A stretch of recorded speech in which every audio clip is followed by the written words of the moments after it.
ఈ వార్తలను మీకు అందిస్తున్న వారు నీట్ అయినా ఐఐటి అయినా బెస్ట్ కోచింగ్ అందించే #1 విద్యా సంస్థ విద్య Vikas junior college Jangareddygudem.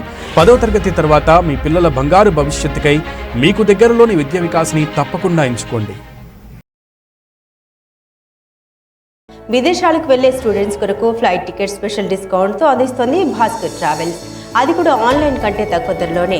APTA registration కలిగిన ట్రావెల్ ఏజెన్సీ భాస్కర్ ట్రావెల్స్, ప్రతిభ స్కూల్ రోడ్, జంగారెడ్డిగూడెం.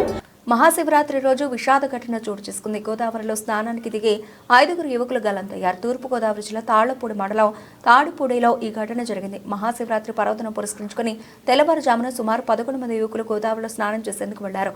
గోదావరి నది లోతుగా ఉన్న ప్రదేశాన్ని గమనించని 5 యువకులు నీటిలో స్నానానికి అని మునిగిపోయారు.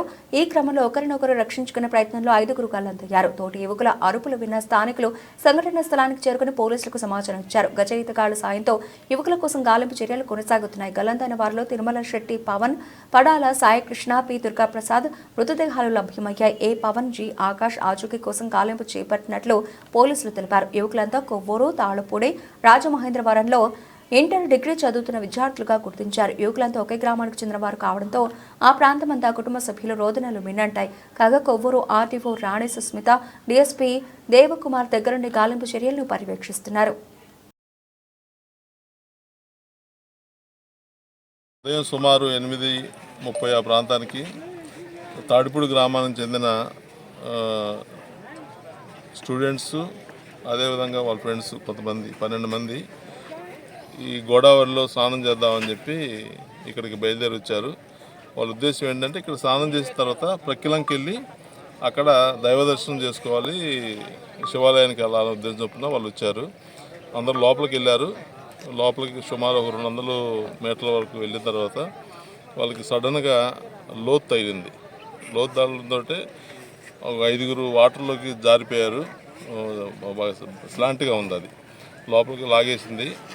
జారిన నుంచున్న ప్లేస్ జారిపోయి లోపలికి వెళ్ళిపోయారు. మిగిలిన 7 బయటికి చేరారు. ఈలోగా బయటకు వచ్చిన వాళ్ళు ఫోన్ చేసి అన్నకు తెలియజేస్తే మేము, రెవెన్యూ వాళ్ళు, అదేవిధంగా ఫైరు, SDRF కూడా వచ్చింది. వచ్చి గాలింపు చర్యలు చేపడితే 5 ప్రజెంట్ 3 బాడీలు ట్రేస్ అయినాయి. మరొక 2 బాడీలు ట్రేస్ అవ్వాలి. ఆ 2 బాడీల కోసం పోలీసు మరియు SDRF, ఫైరు, అదేవిధంగా ప్రైవేటు బోటు సంబంధించిన స్విమ్మర్స్ వాళ్ళు కూడా సెర్చ్ చేస్తున్నారు. వాళ్ళు కూడా ఒక 1 అవర్లో ఆ బాడీలు కూడా ట్రై చేస్తారు. ఇది ప్రమాదవశాత్తు జరిగిన సంఘటన. ఇప్పుడే చెప్తున్నారు మాకు ఎస్ఐ గారు, రూరల్ ఎస్ఐ గారు, తాళ్ళపూడి ఎస్ఐ గారు లోపలే ఉన్నారు. మరొక బాడీ దొరికిందని, ఇంకొక బాడీ దొరికితే మనకి అన్ని క్లియర్ అన్నట్టే. దాన్ని కూడా అతి త్వరలో పట్టుకుంటాం. Thank you. మనకి SDRF టీమ్ని డిప్లాయ్ చేయడం జరిగింది. అట్లానే మన జిల్లాలో ఉన్న మన డిస్ట్రిక్ట్ ఫైర్ ఆఫీసర్ ఆధ్వర్యంలో కూడా టీమ్స్ వర్కౌట్ చేస్తున్నాయి. ఆల్రెడీ 5 మిస్ అయ్యారు అనుకున్నాం, 3 ట్రేస్ అయింది. ఇంకొక 2 కూడా అక్కడ ఎఫర్ట్స్ పెడుతున్నారు.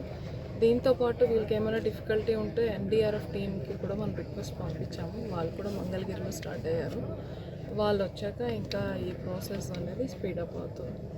అలానే మనకి ఇప్పుడు ఎవరికైతే ఇన్సిడెంట్ జరిగిందో ఆ పిల్లలందరూ కూడా 17 and 18 ఇయర్స్ మధ్యలో ఉన్నవాళ్ళు. సో వాళ్ళ ఫ్యామిలీస్ కూడా చాలా నష్టం జరిగింది. కాబట్టి మనం ఇక్కడ ప్రజాప్రతినిధుల ద్వారా, ఎమ్మెల్యే గారు, అట్లానే మినిస్టర్ గారి ద్వారా ప్రభుత్వం దృష్టికి తీసుకెళ్ళాము. వాళ్ళకి ఏదైనా ఫైనాన్షియల్ అసిస్టెన్స్ ఇస్తే బాగుంటుందని ప్రభుత్వం కూడా సానుకూలంగా స్పందించారు. మాకు డైరెక్షన్స్ వచ్చిన వెంటనే ఫ్యామిలీకి తెలియజేయడం జరిగింది. దయచేసి అసలు ఇక్కడ తవ్వకాలు అనేటువంటిది ఇక్కడ లేదు. మీరు చూడండి, ఇసుక ర్యాంపుకు సంబంధించినటువంటిది ఇక్కడ ఇంతవరకు అసలు స్టార్ట్ చేయలేదు. పర్మిషన్ కూడా ఇంతవరకు ఇక్కడ ఇవ్వలేదు. ఎవరు మొదలు పెట్టలేదు. చూసుకోండి, ఇక్కడ ఎక్కడైనా మిషన్ కానీ ట్రాక్టర్ కానీ అవి ఏమీ లేవు. ఇక్కడ ఎటువంటిది ఏమీ లేదు. ఇక అసలు ఇసుక తవ్వకాలే. ఈ ర్యాంపులో ఎవరైతే పిల్లలు చనిపోయినటువంటి స్పాట్ ఉందో ఇక్కడ ఎటువంటి ఏమి సంఘటన ఏం జరగలేదు. అటువంటిది ఏం మొదలుపెట్టింది. గోదావరి కోత వల్ల ఎక్కడ లోతు ఉంటుందో, ఎక్కడ కొంచెం గోదావరి ఇసుక మేట ఉంటుందో తెలియదు. వాళ్ళు ఏంటంటే స్నానానికి అని చెప్పని సరదాగా సెలవు కదా రోజు అని చెప్పని వెళ్ళినటువంటి సంఘటన తప్పేది, మరొకటి అటువంటిది కాదు. ఖచ్చితంగా వారి కుటుంబాలను, వారిని ఏ విధంగా ఆదుకోరు ప్రభుత్వం ఖచ్చితంగా ఆలోచిస్తుంది, చేస్తాం, న్యాయం చేస్తాం ఖచ్చితంగా.